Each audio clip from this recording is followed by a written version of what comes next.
এতিয়া আমি আমাৰ lesson class 10 letter to god নামৰ পাঠটো এক্সট্ৰা কোশ্চেন এনসাৰবিলাক আমি আলোচনা কৰিম। এক্সট্ৰা কোশ্চেন এনসাৰবিলাক আলোচনা কৰিবলৈ যাওঁতে আমি গুৰুত্ব দিম পেছেজবিলাকৰ ওপৰত। পেজ ওয়াইজ যিবিলাক পেছেজ আছে পেছেজবিলাকৰ ওপৰত গুৰুত্ব দি আমি কোশ্চেন এনসাৰবিলাক আলোচনা কৰিম। প্ৰথমতে আমি পাম পেছেজ নাম্বাৰ 1 যিটো পেজ 3 পৰা লোৱা হৈছে প্যাৰাগ্ৰাফটোত কোৱা হৈছে the house the only one in the entire village set on the crest of a low hill. From the side, one could see the river and the field of ripe corn dotted with the flowers that always promised a good harvest. The only thing the earth needed was a downpour, or at least a shower. Throughout the morning, Lensu, who knew his fields intimately, had done nothing else but see the sky towards the northeast. ইয়াৰ জৰিয়তে ক'বলৈ বিচৰা হৈছে the house, ঘৰটো, একমাত্ৰ ঘৰটো যিটো উপত্যকাত থকা সৰু পাহাৰ বা টিলাৰ একেবাৰে মজবুত বা শিখৰত অৱস্থিত আছে। ফ্ৰম দিছ হাইট ওৱান, ঘৰটো থকা উচ্চতাৰ পৰা যিকোনো এজনে তললৈ চালে দেখিবলৈ পাব the river and the fields of ripe corn dotted with flowers that always harvest. তললৈ চালে যিকোনো এজন ব্যক্তিয়ে দেখিবলৈ পাব তলত বৈ যোৱা নদীখন আৰু ইয়াৰ চাৰিওফালে থকা বিভিন্ন মাকৈ খেতিৰ পথাৰবোৰ, যি পথাৰত মাকৈ গছত লাগি থকা ফুলবোৰে ধুনীয়া ডট চিহ্নৰ উৎপত্তি কৰিছে, যিয়ে আকৌ খেতিয়কসকলৰ বাবে ভাল ফচল দিয়াৰ বতৰা কঢ়িয়াই আনে। The only thing the earth needed was a downpour. সেই সময়ত খেতিডৰাত, মাকৈ খেতিডৰাত একমাত্ৰ এটা বস্তুৰেই দৰকাৰ অনুভৱ হয়, সেয়া হ'ল এজাক বৰষুণ। সেয়া সমসময় হোৱা বৰষুণেই হওক বা নিম্নতম এটা কিনকিনীয়া বৰষুণ। থ্ৰু আউট দ্য মৰ্ণিং, ৰাতিপুৱাৰে পৰা লেনচু, ব্যক্তিগৰাকীৰ নাম ইয়াত কোৱা হৈছে লেনচু, যিগৰাকী খেতিয়ক আছিল, হু নিউ হিজ ফিল্ডছ ইণ্টিমেটলি, যিহেতু তেখেত এজন খেতিয়ক, তেখেতৰ খেতি পথাৰবোৰক আন্তৰিকভাৱে জানে, বুজে, হেড ডান নাথিং, একোৱেই কৰা নাছিল, else but C the sky towards the north east, কেৱল মাত্ৰ তেখেতে ৰাতিপুৱাৰে পৰা নৰ্থ ইষ্ট, উত্তৰ পূব আকাশৰ পিনে চাইছিল, যিহেতু তেখেতৰ খেতি পথাৰত বৰ্তমানে পানীৰ প্ৰয়োজন, কোনো বৰষুণ অহাৰ সম্ভাৱনা আছে নেকি।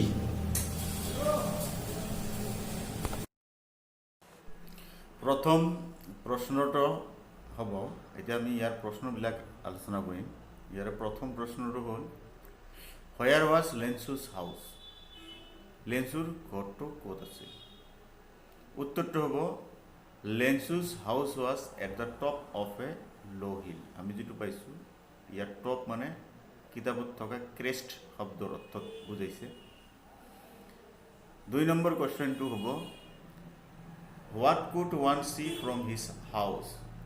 আমি পেৰাগ্ৰাফটোৰ পৰা পাইছোঁ one could see the river, the field with ripe corn dotted with flowers from the height of his house was where situated.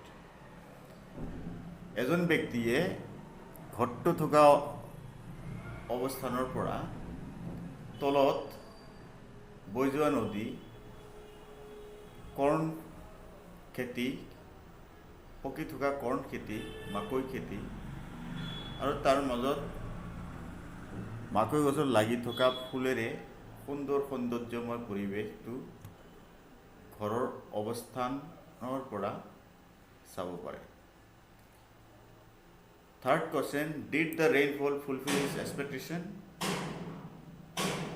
বৰষুণ যে আহিছিল সেই বৰষুণে লেঞ্চুৰ যিটো আশা আছিল, আকাংক্ষা আছিল, সেইটো পূৰণ কৰিয়েনে?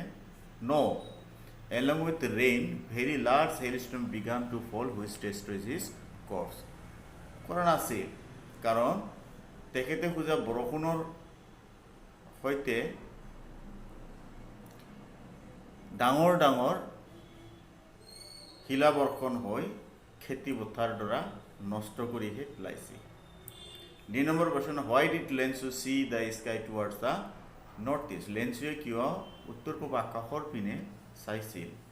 লেঞ্চু constantly saw the sky towards the northeast, expecting some signs of rain. লেঞ্চুৱে উত্তৰ পূব আকাশৰ পিনে চাইছিল যেন কিজানিবা বৰষুণ অহাৰ কিছু সম্ভাৱনা তেখেতে দেখা পায়। তাকে ভাবি তেখেতে উত্তৰ পূব আকাশৰ পিনে কনষ্টেণ্টলি চাইছিল, একেৰাহে চাইছিল। এইবাৰ দ্বিতীয় প্যাৰাগ্ৰাফটো আমি পাম, যিটো কিতাপৰ 3 আৰু 4 পৃষ্ঠাত মিলি আছে। এই প্যাৰাগ্ৰাফটো দিয়া আছে, it was during the meal that just as Lencho had predicted big drops of rain began to fall. লেঞ্চুৱে ৰাতিপুৱা কোৱা দৰে, অনুমান কৰা দৰে, যেতিয়া সিহঁতে দিনৰ ভাত খাবলৈ মানে খাদ্য খাবলৈ বহিছিলে, সেই সময়তে ডাঙৰ ডাঙৰ টপালৰ সৈতে বৰষুণ পৰিবলৈ আৰম্ভ কৰিছিল। In the north east huge mountains of clouds could be চিন এপ্ৰচিং। আৰু উত্তৰ পূব আকাশৰ পিনে ডাঙৰ ডাঙৰ কলা ডাৱৰৰ ছাউনি আহি থকা দেখিবলৈ পোৱা গৈছিল। The air was fresh and sweet. বতৰটো, জলবায়ুটো খুব ধুনীয়া আৰু মধুৰ আছিল, ফৰকাল আৰু মধুৰ আছিল। The man went out for no' other reason than to have the pleasure of feeling the rain on his body. মানুহজনে বৰষুণ হোৱাত যিটো ফূৰ্তি, মনত যিটো ফূৰ্তি পাইছিল, মনত যিটো শান্তি পাইছিল, তাৰ কাৰণে নিজকে ঘৰৰ ভিতৰত ৰখাব পৰা নাছিল আৰু নিজে নিজৰ মনৰ ফূৰ্তি প্ৰকাশ কৰিবলৈ বাহিৰলৈ ওলাই গৈছিল, যাতে বৰষুণৰ টপাল তেখেতৰ গাত পৰে আৰু তেখেতে ইয়াৰ অনুভূতিটো ল'ব পাৰে। And when he returned, he exclaimed, "These are not raindrops falling from the sky, they are new coins." আৰু বাহিৰৰ পৰা বৰষুণৰ টপাল গাত পৰাৰ আমেজ লৈ যেতিয়া ঘৰলৈ উভতিছিল, তেতিয়া তেখেতে কৈছিল, বৰ্ণনা কৰিছিল যে এই যে বৰষুণবোৰ যে পৰিছে, এই বৰষুণৰ টপালবোৰ যে পৰিছে, এইবোৰ বৰষুণৰ টপাল নহয়, এইবোৰ নতুন মুদ্ৰাহে। The big drops are 10 cent pieces and the little ones are 5 pieces. ডাঙৰ বৰক 10 cent pieces, এইটো লেটিন আমেৰিকাৰ মুদ্ৰাৰ নাম। আমাৰ যেনেকৈ আমি ধৰক 10 টকা যদি কওঁ, ডাঙৰ টপালবোৰ 5 টকীয়া টপাল, 10 টকীয়া টপাল, আৰু সৰু টপালবোৰ 5 টকীয়া টপাল। তেখেতে নিজৰ অনুভূতি এনেকৈ প্ৰকাশ কৰিছিল। এতিয়া আমি দ্বিতীয় প্যাৰাগ্ৰাফটোৰ প্ৰশ্নবিলাক আলোচনা কৰিম।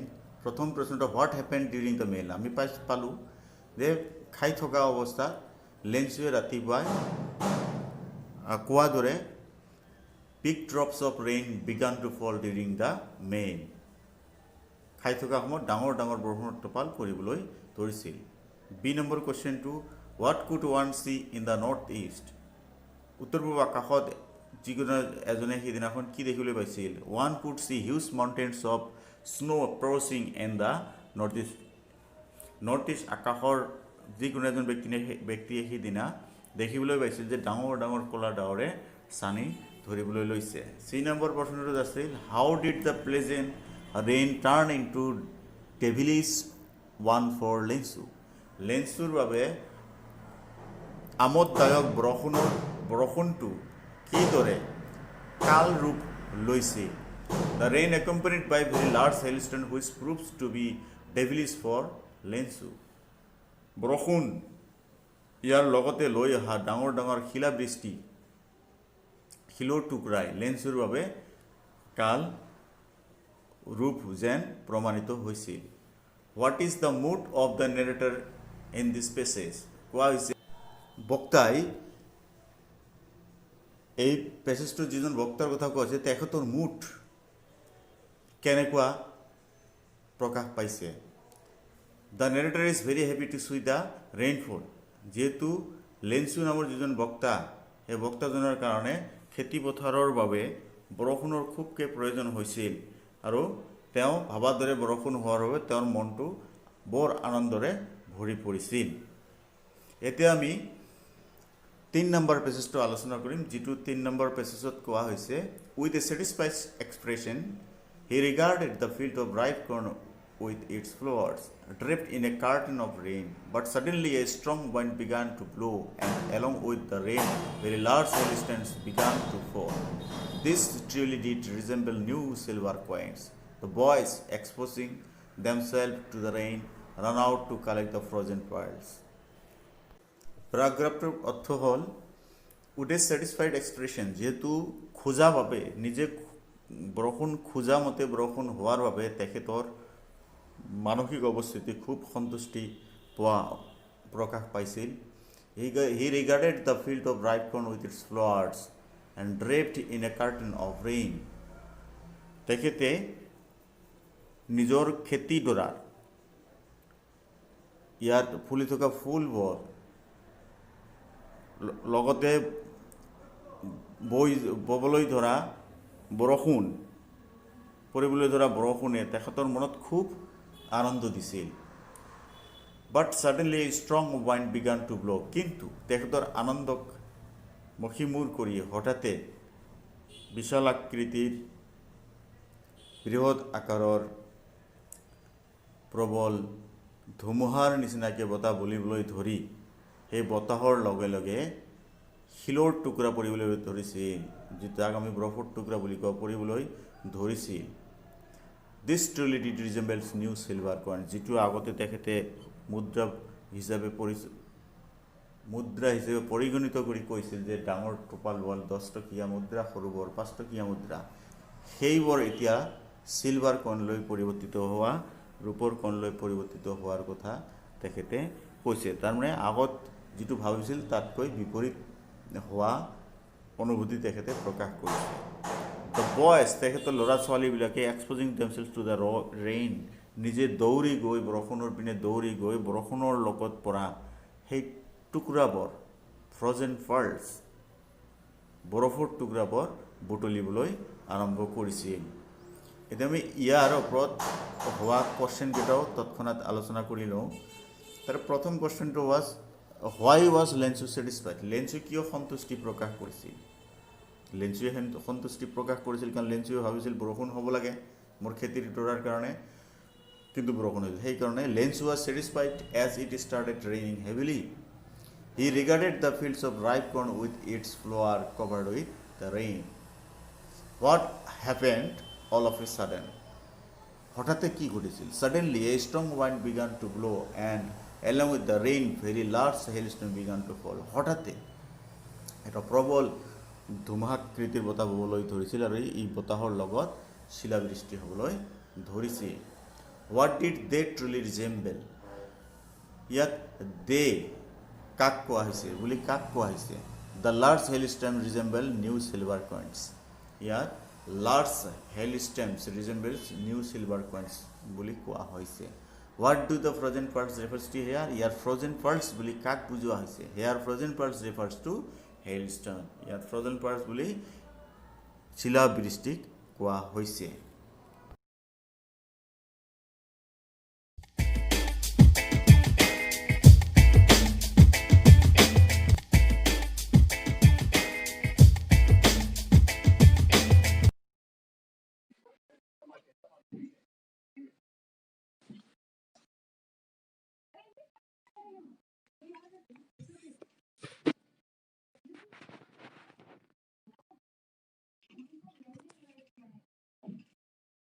ঠিক আছে আমি এতিয়া আমাৰ প্ৰথমটো lesson A letter to god তাৰ প্ৰথম পেৰাগ্ৰাফটো আলোচনা কৰোঁ প্ৰথমটো পেৰাগ্ৰাফৰ সম্ভাৱ্য প্ৰশ্নসমূহ আলোচনা কৰিম এতিয়া তোমালোকে যিমানখিনি লেচন পাবা প্ৰত্যেকটো লেচনৰে লিখকজনৰ নাম সদায় মনত ৰাখিবা। তেতিয়াহ'লে আমাৰ এইটো লেচনৰ প্ৰথমটো প্ৰশ্ন হৈছে who is the writer of the lesson a letter to god, অৰ্থাৎ এই লেটাৰ টু গড এই লেচনটোৰ লিখকজন কোন। তোমালোকক নিশ্চয় মই আগত কৈছোৱে যে এই লেচনটোৰ বা এই কাহিনীটোৰ লিখক হৈছে জি.এল. ফিউৱেন্স। অৰ্থাৎ উত্তৰটো আমি এনেদৰে লিখিম G L. Fuentes is the writer of the lesson a letter to God. এই লেটাৰ টু গড লেচনটোৰ লিখক হৈছে জি.এল. ফিউৱেন্স। আকৌ এটা প্ৰশ্ন হ'ব পাৰে where was Lencho's home situated. এইটো ইতিমধ্যে আহি গৈছে 2016 চনত আৰু তাৰ আগতো আহিব পাৰে, তোমালোকে মন কৰিবা কথাটো। তেতিয়াহ'লে প্ৰশ্নটো হৈছে যে where was Lencho's home situated, অৰ্থাৎ লেঞ্চৰ ঘৰটো ক'ত অৱস্থিত। তেতিয়াহ'লে ইয়াৰ উত্তৰটো আমি এনেদৰে লিখিম Lencho's home was situated on the crest of a low' hill in a valley. তোমালোকৰ নিশ্চয় মনত আছে যে লেঞ্চৰ ঘৰটো ক'ত অৱস্থিত আছিল, যে এটা চাপৰ পাহাৰৰ শীৰ্ষত। আমাৰ তৃতীয় প্ৰশ্নটো হ'ব পাৰে এনেধৰণৰ হু ৱাজ লেঞ্চো, যে লেঞ্চনো কোন। আমি উত্তৰটো এনেদৰে লিখিম Lencho was a farmer who grew crop of corn. তেনেহ'লে লেঞ্চো কোন আছিল, লেঞ্চো এজন খেতিয়ক আছিল যিয়ে কিহৰ খেতি কৰিছিল, যিয়ে মাকৈ খেতি কৰিছিল। ইয়াৰ পিছত আৰু এটা প্ৰশ্ন হ'ব পাৰে where did Lencho live in, অৰ্থাৎ লেঞ্চোৱে ক'ত বাস কৰিছিল। তেনেহ'লে ইয়াৰ উত্তৰটো এনেধৰণৰ হ'ব পাৰে Lencho lived in a house situated on the crest of a low' hill in a valley. তেনেহ'লে লেঞ্চোৱে এটা ঘৰত বাস কৰিছিল, যিটো ঘৰ ক'ত অৱস্থিত আছিল, এটা উপত্যকাৰ সৰু চাপৰ সেই পাহাৰটোৰ শীৰ্ষত। আকৌ প্ৰশ্ন হ'ব পাৰে what could one see from Lencho's house, যে এই লেঞ্চৰ ঘৰটোৰ পৰা কোনো এজন ব্যক্তিয়ে কি দেখিব পাৰে বা কি দেখা পাইছিল। তেনেহ'লে উত্তৰটো এনেধৰণৰ হ'ব পাৰে one could see the river and the fields of a ripe corn dotted with the flowers from Lencho's house. তেনেহ'লে লেঞ্চৰ ঘৰৰ পৰা এজনে কি দেখিছিল, যে এখন নদী আৰু তাৰ কাষতে থকা সেই পকা মাকৈৰ খেতিডৰা, যিডৰা খেতি ফুলেৰে সিঁচৰিত হৈ আছিল।